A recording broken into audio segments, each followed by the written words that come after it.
pulled the blinds back, and there's blood all over the floor in the living room. The sudden end to one relationship. I'm not stalking you.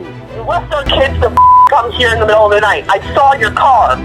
And another dangerous entanglement was already taking shape. You have a missing man, a man who has disappeared, who hasn't been in contact with his family, just dropped off the face of the earth.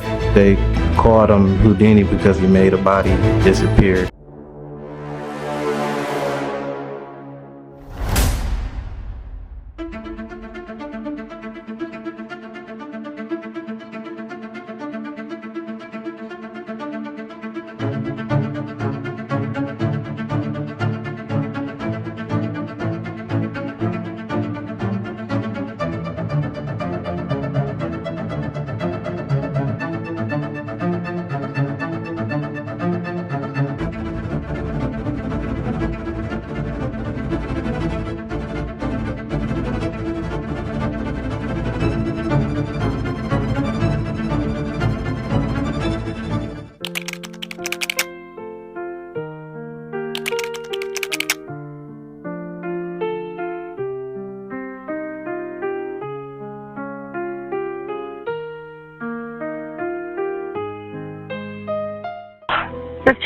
Fifteenth Street. I was doing a wellness check on a good friend of mine that I was dating, and I found it weird because I haven't talked to him for like 24 hours. And I just went to his house. You know, I kept calling his name and knocking on the windows and knocking on the doors, and the screen door is like wide open. And what's his name? Rosalio Gutierrez. Oh my God. I'm sorry. I'm kind of freaking out. May 19th, 2020, Kenosha, Wisconsin. Sadie Beachman, the worried girlfriend of Rosalio Gutierrez, makes her way to his apartment. What she believes is a simple check-in quickly turns into something far darker. She steps inside unaware that behind that door waits a scene of horror, one that will haunt her forever. I'm afraid. I just saw blood on the floor, and that's not normal. Something's not right. There's nobody else there that you could see? No, both of his vehicles are here. His phone's been going straight to voicemail since I don't know, maybe 11 o'clock last night. Should I go in? Do I not go in? Go check? That's up to you, but if you don't feel safe going in, I don't suggest doing that. Detective Anschutz and I were two of the primary detectives that had responded at that time. When we entered the apartment door, we saw some blood in the hallway area and also on the door. Entered the apartment, saw a significant amount of blood on the walls, ceiling, floor. It was on the couch, kitchen table, pretty much everywhere. It was a real gruesome finding. They were able to determine that that blood was that of Rosalio Gutierrez. Furniture is moved around, and there also appeared to be a large blood stain on the floor where police said it appeared that someone had been there in that place bleeding for an extended period of time. It didn't appear as though entry was forced by any means. The patio door was ajar, opened with the screen closed. Once we entered the main living room area, where the blood had been on the floor, there were distinctive lines showing that there may have been a rug at that location at some point. That was later confirmed by Sadie Beachman that there was in fact a small area rug that usually was at that location. Why is the rug missing? Was it used in some nefarious way? Carpets are often used to wrap up bodies and carry bodies for disposing or hiding them. One of our initial working theories was that Rosalio had answered that door. Rosalio had immediately been met with some blunt force trauma, which created a startled response to him, which then led back into his apartment itself. To put all of the pieces together, the detectives need to speak to Sadie Beachman. She may hold the pieces to this horrific puzzle. I initially went and spoke with Sadie. She was frantic, shaking, crying, super emotional, and almost panicked. And I had asked her what happened. She had immediately stated that she doesn't know where Rosalio is, can't get a hold of him. Something's weird is happening. Something's bad. Something doesn't feel right. Sadie Beecham was the girlfriend of Rosalio Gutierrez at the time he disappeared. Prior to their relationship, she had been in a long-term relationship with Zachariah Anderson. The two had 3 children together. They had a daughter, Olivia, and 2 younger twins. Zachariah and Sadie, by all accounts, they had a on and off again relationship for a number of years, but by 2019, Sadie said that she had just had enough. She wanted to still have the relationship with him because of the children that they shared and be amicable about it, be adults about it, but ultimately she said that she cut it off.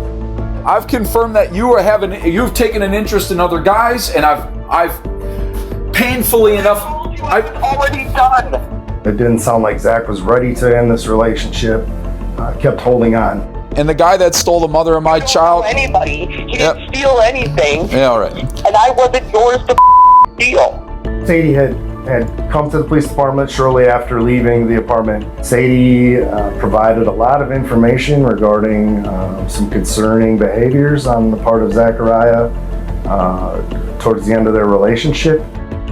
He came over to the house and there was an argument. He began throwing things out of my house. I had to call the cops to have them come and ask him to leave.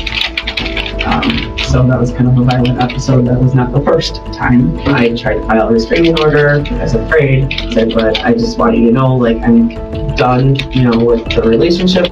Once she had broken up with Zachariah Anderson, she began a relationship with Rosalio Gutierrez. Rosalio Gutierrez was a family man. He was the father of 2 children. He was described as the person who loved to dance, loved the Chicago Cubs, loved coaching his kids' teams. Zachariah Anderson became almost obsessed, began stalking both Rosalio as well as Sadie Beecham. There is evidence that you were stalking me. I'm not stalking you. Here, in the middle of the you left our kids to come here in the middle of the night. I saw your car. Armed with new evidence, the detectives intensified their efforts in pursuing every lead to find Rosalio. We also conducted a canvass of the other tenants within that apartment. We did a canvass with the neighborhood itself to determine if there were surveillance videos. Unfortunately, we're not able to obtain any surveillance videos from the apartment complex itself because they do not have them. We also conducted a check of the local hospitals as well as hospitals in the adjacent counties, and that turned up negative results for us. We had learned that the dumpsters that are associated with the apartment complex, they were recently picked up, so we had officers respond to that landfill area to meet with the landfill personnel. That was quickly cleared out as well. There were a lot of searches that were done in and around Kenosha and other areas in southeastern Wisconsin looking for him. We had spoken to one of Rosalio's friends who had arrived, and he had indicated to us that he was concerned for Rosalio because Rosalio was supposed to show up at work, he wasn't answering his phone, and things of that nature. He had indicated that as far as he was aware, there was nobody that wanted to harm Rosalio. He did mention that Rosalio had told him that a girl he was seeing's ex-boyfriend had threatened him. So that was the second time now independently that Zachariah Anderson's name had been brought up. While being interviewed, Sadie told the detective there was someone else that they should speak to, her teenage daughter Olivia. Sadie had mentioned that her oldest daughter had some information pertaining to all this. She stated she would bring her oldest daughter down here to help. I'm gonna grab Olivia if it's cool with you and sit down and have a conversation, okay? I mean, there's something I know that you guys don't. Whatever you need to. I'm not trying to get Olivia in trouble. You can just be as honest as you can.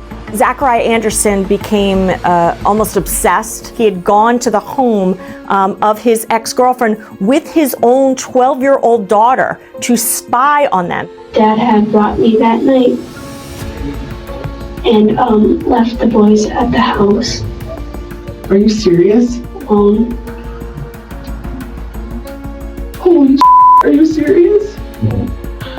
Oh my God. You can't tell me stuff like that. Oh my God. In fact, at one point, she describes how her father told her to cover her mouth with a blouse so that those inside would not see her breathing. She described how he put a phone in the air conditioning vent in order to listen and to be able to hear more. As the interview continued, the detective discovered that there was more to the story. It was something that Olivia previously told her mom. She's like, well, you know,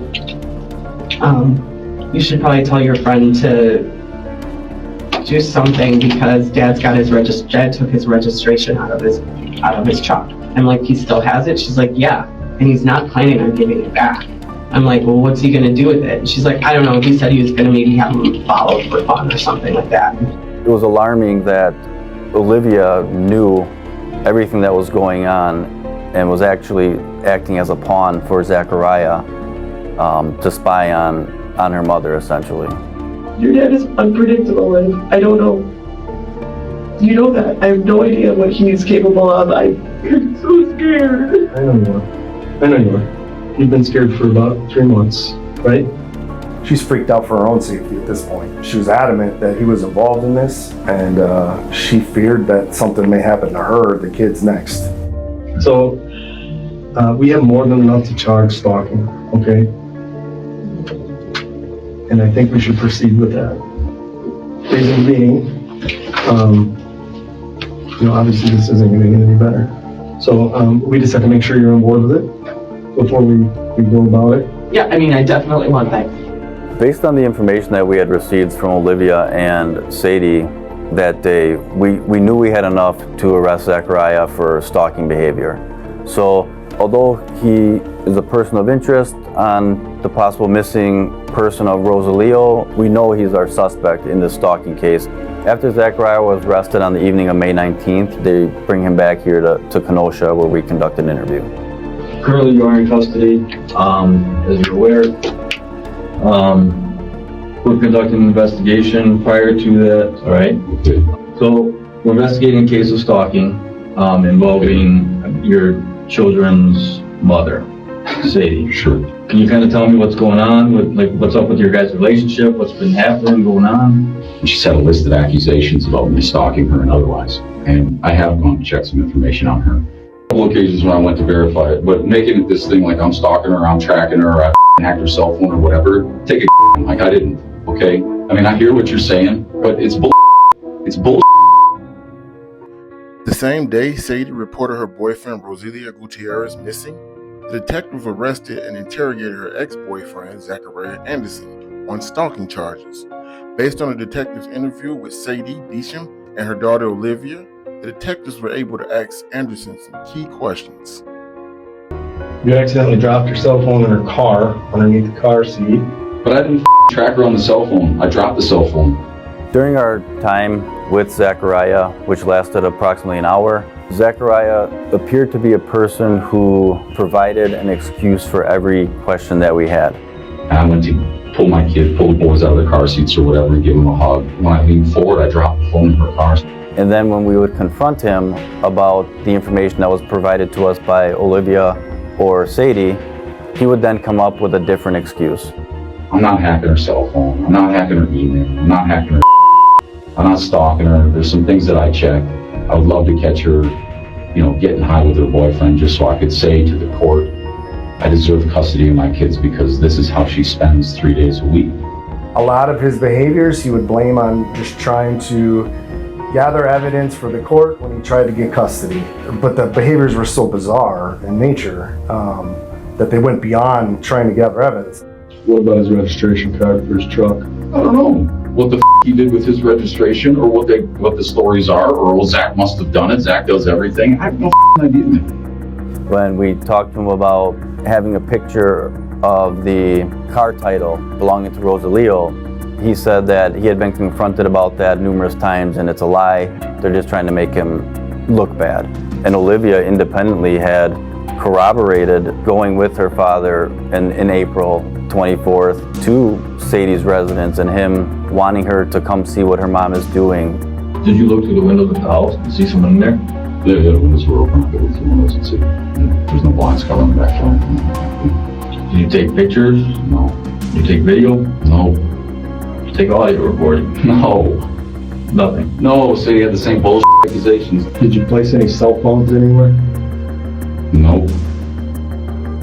I mean, this is something she told me, and then this is something that a 13-year-old girl is not going to come over on her own to get her dad in trouble. I didn't place any cell phones anywhere. It was horrible what he was doing, especially bringing in Olivia. The information she was giving us was so in detail and so in depth that how could anyone make up this story? Dude, give me a word. So we can't talk about it anymore. You have requested an attorney, so that's what's going to happen tonight. Just want to make you aware of that. This is bananas, you guys. All right. For stalking, get the out of here. Yep, that's the charge. All right, Dad, come on this way. We're going to walk right over to this room over here. We have time on our side with Zachariah being in custody. Now it's a matter of how do we know that Zachariah was actually involved? We still needed to show that a homicide had occurred and that Rosalio wasn't simply missing. And a warrant is conducted at Zachariah's residence in Mequon, Wisconsin that night. When officers respond, they quickly note that there is a larger fire pit that is in the backyard that is still smoldering.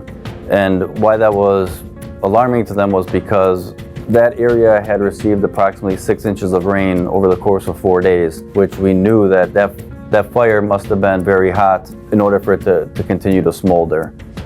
Investigators then spoke to a friend of Anderson's who said that he was at Anderson's home when he was keeping that burn pit going, even through heavy rains. And the friend said that Anderson had started that burn pit on May 18th, just one day before Sadie Beecham went down to Kenosha and found what she saw inside Rosalio Gutierrez's apartment. It's starting to get dark, so the detectives are forced to stop their search from the outside and focus their attention on the inside of Anderson's house, where the detectives make a shocking discovery. Officers had located approximately $47,000 in cash, as well as a large quantity of marijuana. They also located numerous electronics in the residence. There was also a minivan that belonged to Zachariah, which was located on the property. The detectives confiscate the cash, the drugs, and the minivan for analysis. Then they return the next day to inspect the fire pit. On May 20th, when we returned during the daylight hours, we were able to determine that the burn pit, which was still smoldering, had apparent clothing inside of it. There was a bleach container that was thrown in there that wasn't completely burned up, so we could still see the label of that as well. But it's the minivan that may provide more clues as to what happened to Rosalio. That minivan, when they did an initial search of it, immediately upon opening the door, they were able to smell an odor of bleach. They also noticed that there were stains on the floor, which was consistent with bleach staining, and there was about a third of the carpet in the back of the minivan was torn out. On the front passenger side dashboard of the minivan was a Walmart receipt. We were able to determine that on the morning of May 18th at approximately 6:30 in the morning, Zachariah had gone to a Walmart. Anderson walks into the store and buys some things with cash. He buys 2 boxes of garbage bags, some latex gloves, as well as 2 bottles of bleach. Why would you be going to Walmart? Why would you be then having a burn pit? He was trying to destroy the evidence. He was trying to destroy evidence of a crime. But one big question remained. Where is Rosalio? They've looked at Rosalio's home, and now they've gone to Zachariah's home. And typically they would then try to find out, well, what other property or area does Zachariah have access to or frequent? And this area comes up, the family's tree farm. Investigators went to Zachariah Anderson's family's farm. There was a massive search that was going on at that property, looking for either Rosalio Gutierrez himself, his remains, or any evidence that they might be able to tie to Zachariah Anderson in connection to their missing persons, or what they had presumed was a death investigation and a homicide investigation. When we responded to the tree farm, there were, I believe, a total of around 11 different law enforcement agencies that had responded to assist with that. We had ground penetrating radar, we had anthropologists, federal agencies, local agencies. It was something on the scale I've never seen before in law enforcement. The local agency provided with drone surveillance. So we were able to kind of map out the areas and how we were going to search it and how we were going to break it up and so forth. We had 3 cadaver dogs who assisted at that time. All 3 of the cadaver dogs had shown indicators on a large burn pit. Cadaver dogs can be very helpful, but they're not always specific. And so in this case, they alerted on another animal, a non-human remains, and didn't provide the answer that investigators were hoping for, which is to find Rosalio's body. More value would have been if Rosalio's blood was detected on anything that was left in the fire pit, but you know, fire does destroy DNA. They also searched a number of places where they know that Zachariah Anderson's phone had been around that time. He had a friend that he was actually working on a house with this friend up in the Belgium area near this park. This park consisted of a lot of wooded acreage and a large pond, a big deep pond that I believe used to be a quarry. And they scoured that lake and were unable to find anything. We did everything in our power to try to find him in that area, and just came up empty. But it seems Rosalio Gutierrez may have left behind a clue after all. In the minivan the investigators found on Zachary's property. During the processing by the Wisconsin State Crime Lab, they located a small speck of what they believed to be blood in the rear passenger side quarter panel area of the minivan. The first thing they needed to prove was that he was actually dead. The second thing they had to prove is that he was dead as a result of an intentional act on the part of Zachariah Anderson.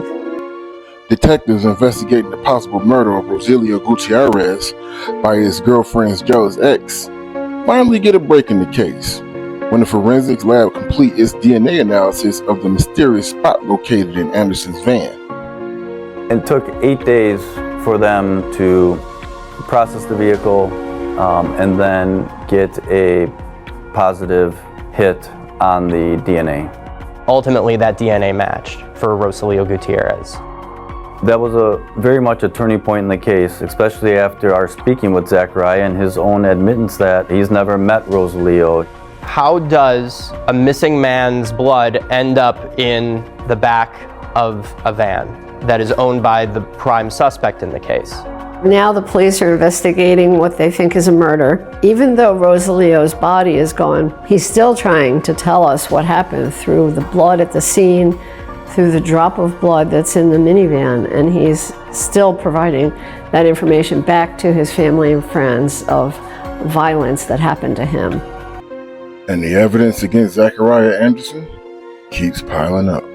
We went through the laptop. What we found on there were a couple items that we found pretty important to this investigation. There was a file that was dedicated to Rosalio Gutierrez, his Facebook pages, his social media, indicating that Zachariah Anderson was clearly obsessed with Rosalio Gutierrez and his ex-girlfriend at the time Rosalio Gutierrez disappeared. We found 25 or so photos of Rosalio. These pictures included him and his kids, him alone, him and his friends. There was information pertaining to Rosalio's LLC that he had for construction business. It's one more piece of evidence that physically connected Zachariah to Rosalio. It adds to the other forensic evidence already in existence. When we first were able to speak with Rosalio's mother, she had access to his banking account information and other accounts, but from the 17th of May, there had been no transactions conducted. We were able to determine that over the course of the next 6 or 7 months, he had not reached out to his children, he had not reached out to his mom, he had not used any credit cards, he had not used any financial banking cards. You have a missing man, a man who has disappeared, who hasn't been in contact with his family, he hasn't used his cell phone, his credit cards, and some of the actions Anderson took around the time of Rosalio Gutierrez's disappearance track with someone trying to hide evidence of something. All of that together and us reviewing our findings with the district attorney's office, at that point the district attorney's office felt that they had enough information to criminally charge Zachariah with the homicide of Rosalio Gutierrez. Zachariah Anderson was charged with several counts, the top count being first-degree murder. He was also charged with 2 counts of stalking, one against Sadie Beecham, one against Rosalio Gutierrez. And the last charge was the hiding of a corpse. In 2020, we had a pandemic because of the coronavirus. This gave Zachariah and his defense team 3 years to be able to strategize and put the case together. It is difficult for the prosecution walking into a no-body homicide. And why is that? Because when you don't have the body, questions are going to arise whether or not the person walked away themselves, whether or not they committed suicide. You don't have an autopsy. And when you don't have an autopsy, you can't definitively say how an individual died. But there was a strong circumstantial evidence case against Zachariah Anderson at the time he went to trial. So the defense's strategy was to say that there was limited DNA evidence. There was no direct evidence that Zachariah Anderson had committed these horrific violent crimes. And saying, well, there's no body, there's no crime. On February 28th, 2023, in Kenosha County Circuit Court, Zachariah Anderson's trial begins. There are 2 separate but combined sets of facts that allow you to know that there is proof beyond a reasonable doubt that Rosalio Gutierrez was murdered on May 17th, 2020 at around 10 p.m., just around 10 p.m. at his own apartment. And I say that because there are 2 things that happen. One, there is a bloody, bloody scene, but also there are the circumstances of Rosalio Gutierrez's absence from the life of everyone he cared about and who cares about him. So combined with that bloody scene, you as a jury know he was murdered. And you will find this defendant responsible, and you will hold him responsible despite this plan that he tried everything he could to avoid responsibility. It's not that you have to show 100%, you just have to show beyond a reasonable doubt that Rosalio has been murdered and that he has been murdered by Zachariah. The essence of this case is actually quite simple. At the end of the day, law enforcement nor the state have no idea what happened to Mr. Gutierrez's body. They don't know when exactly anything happened in Mr. Gutierrez's apartment. They have no idea where any alleged remains of Mr. Gutierrez's body is. They have absolutely no witnesses that say, hey, we saw Mr. Anderson and he had bloody clothes or he was acting suspicious. They have none of that because none of that evidence exists. No one sees the actual crime taking place. And so you really have to trust a jury to rely on that circumstantial evidence to understand how to piece those pieces together. No human remains, no murder weapon, no evidence of a crime scene cleanup. Mr. Anderson, as he sits in front of you today, is presumed innocent, and he must stay that way because the evidence will not establish that Mr. Anderson committed the alleged crimes beyond a reasonable doubt. Back in the time period of April 24th of 2020, were you asked by anyone to spy on anybody else? Yes. Who asked you to spy on someone? My dad. And who did your dad ask you to spy on? My mom. In the trial of Zachary Anderson for the murder of his ex's boyfriend, Rosalio Gutierrez, things continue to heat up.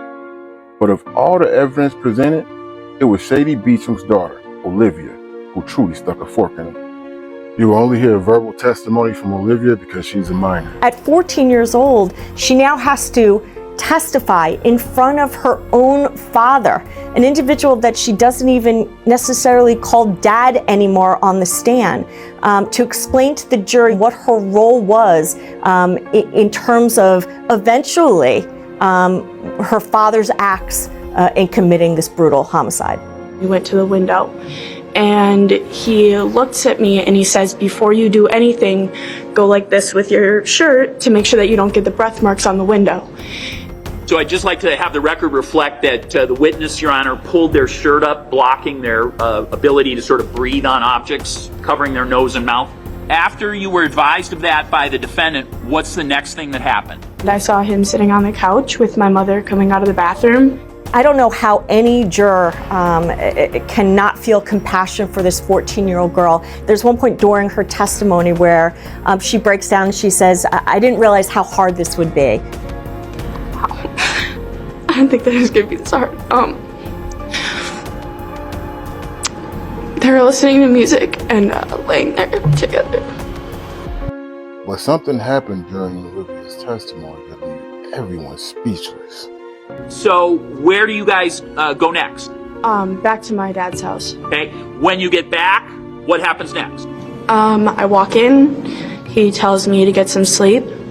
I then was sitting downstairs and thinking about what just happened, because I was a little like, did I really just see what I saw, what I just witnessed? Olivia is on the stand, and her father appears to gesture with his hands as though he's telling her to keep quiet. And to be frank, when you look at it, it's quite obvious that that's what he's doing. So if the jury saw it, they are not going to like it. They do not want to see a defendant who manipulated, by the way, his daughter when she was 12 years old, trying to do it again when she's testifying against him. Meanwhile, the defense bring the judge's attention to Olivia's mom, Sadie Beecham, who's in the gallery, and also may be communicating with her daughter while she's on the stand. So just the real obvious question, were you signing her instructions about what to say or anything else? There was a moment where she got a little sassy up here, and my initial mom response was to go shh, shh, shh, shh.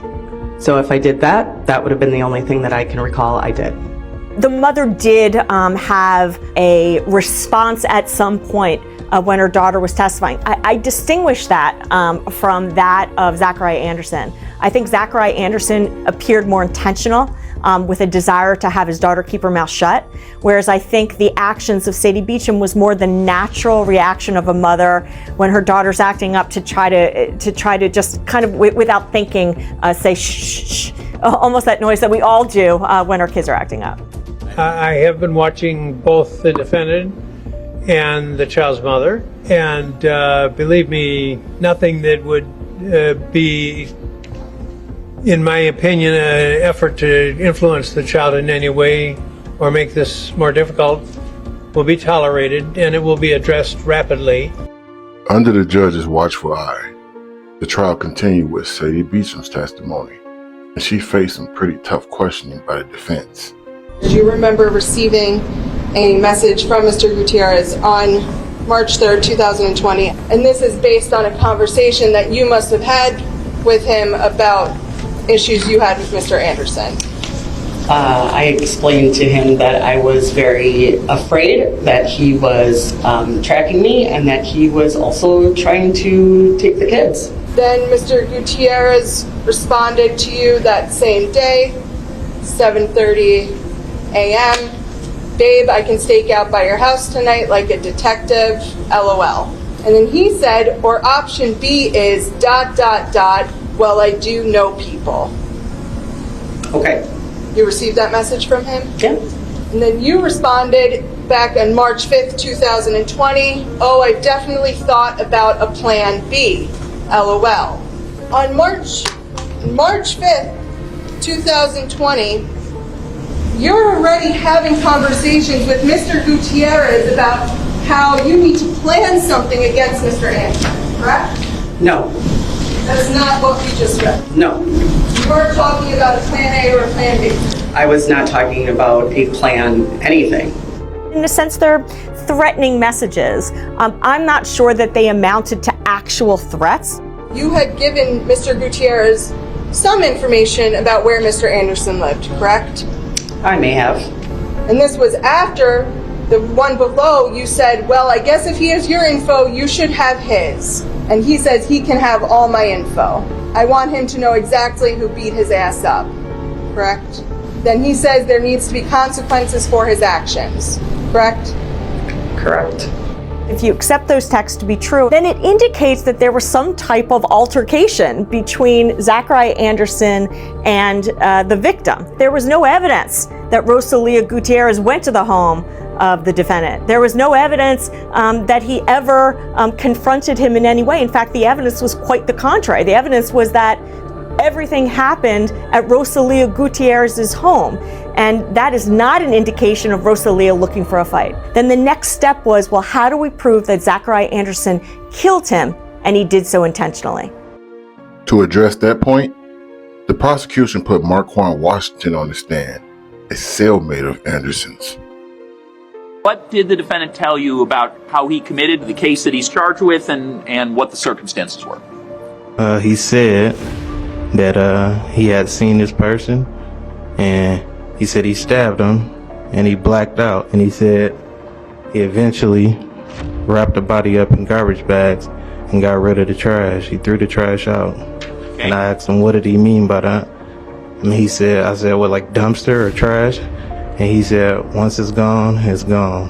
As prosecutors were trying to put this story together of what happened, they said that this is clear evidence of him trying to hide the evidence of the homicide of Rosalio Gutierrez and hiding a corpse.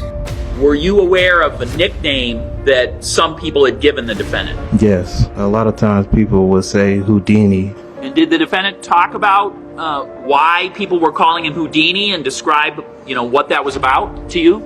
Yes, he said they called him Houdini basically because he made a body disappear, they say, and everybody called him Houdini because of it. And just after 4 weeks, the trial wraps up. This is a highly planned, thought out, and executed crime of murder. And so I want you to think about who there is in this case who has shown a propensity, right? Who has shown day after day in the conduct that we have outlined patterns of that sort of planning, that sort of obsessive conduct. And you will find this defendant responsible, and you will hold him responsible despite this plan that he tried everything he could to avoid responsibility. Nobody knows where Rosalio Gutierrez is. Nobody knows what happened to Rosalio Gutierrez. It's also interesting to note that a killer would have to be the luckiest person on the planet to be able to do this crime and not leave any DNA behind at the scene. That is impossible. This entire case is built on possibilities and a series of what-if questions. And it's an assembly of guesswork. The tragedy is that the real killer has not been caught, if in fact Rosalio is dead. Zachariah Anderson is not guilty. But in the end, the jury does find Zachariah Anderson guilty on all 4 counts. Before Anderson is sentenced, Rosalio's loved ones come forward to remember him, celebrating his life by wearing his loved Chicago Cubs colors. My only son, taken so savagely, with so much rage and hatred. Mr. Anderson did not know my son. My son had children who loved him, who had been with their dad on the days leading to his final days. Mr. Anderson did not care. Mr. Anderson hid his heinous actions by removing and disposing my son's corpse, now allowing me, a son, to grieve over, nor a grave to visit. For all these reasons, and so many more, I humbly request Your Honor to sentence Mr. Anderson to the maximum sentence of life in prison without the possibility of parole. I think the one thing that always stands out in my mind with these no-body homicide cases is that even with a conviction, the parents, the mother, the loved ones are still left with this gnawing feeling for the rest of their lives, like, where is my loved one? Please just let me bury my loved one. Olivia Anderson also speaks out about her own loss. This is meant for Dad. It breaks my heart to this day knowing things will never be the same.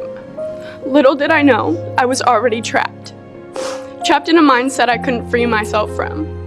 To this day I wonder, did he ever love me? Or was I just a pawn, a toy, or his little golden retriever? You took me for granted and you will never get the same respect back. All right, Mr. Anderson, is there anything you wish to say before sentence is pronounced? I don't think we really got to the heart of the matter. What I can tell you is, I didn't kill anybody. What I can tell you is, I didn't stalk anybody. And what I can tell you is, I didn't dispose of any corpse. It's really weird to be sentenced for or convicted for it and soon to be sentenced for it. But I didn't, Judge. I don't really know what this is, but I didn't do it. I'm innocent, Judge. Not guilty. I'm innocent.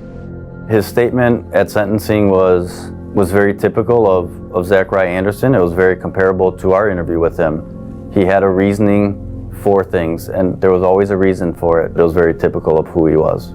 It is the sentence of the court that your custody be committed to the Department of Corrections for confinement in the Wisconsin State Prisons for the remainder of your life.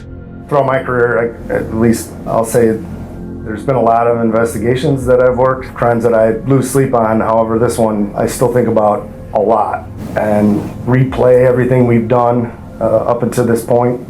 We still want to find out where Rosalio may be or where he is so that we can provide the family with that peace of mind, that, place that they can go to see their loved one.